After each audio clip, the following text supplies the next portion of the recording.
With all the legitimate concerns about AIDS and avian flu and so many other dangerous pandemics, I want to talk about the other pandemic, which is cardiovascular disease, uh, diabetes, and hypertension, all of which are actually completely preventable for at least 95 percentage of the people by just changing their lifestyle and diet.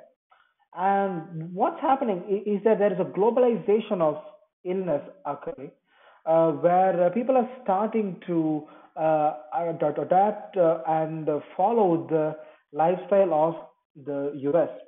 And in just one generation, Asia has gone from having one of the lowest rates of heart disease and obesity and diabetes to one of the highest.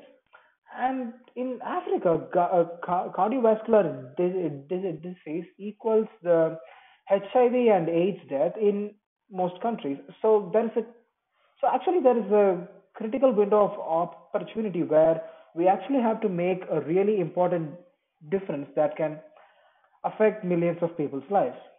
And heart and blood vessel diseases still kill more people, not only in the U.S.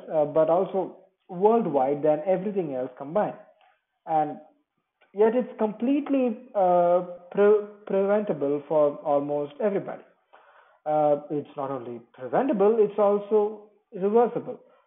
And for the last 29 years, doctors and scientists have come up uh, with ideas where by simply changing lifestyle and diet using very high tech, expensive, state of the art measures to prove how powerful these very simple and low tech and low cost inter, interventions can be.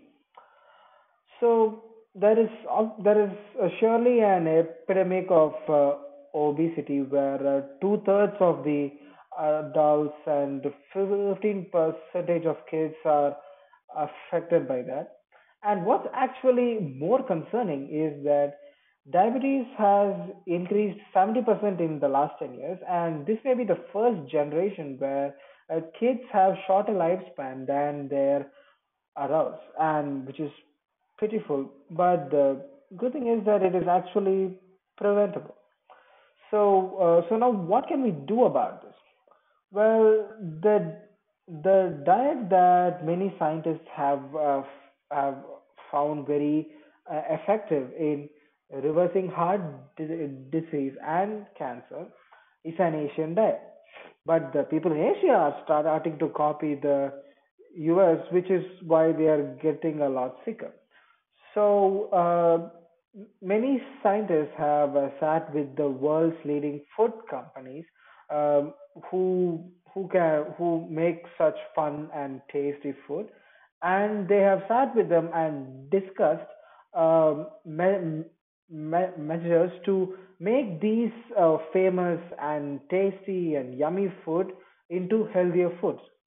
Uh, like there was a scientist who chaired the advisory boards of McDonald's, PepsiCo, and Agra, and Safeway, and Del Monte, and he found out that it's actually possible and it's actually good business.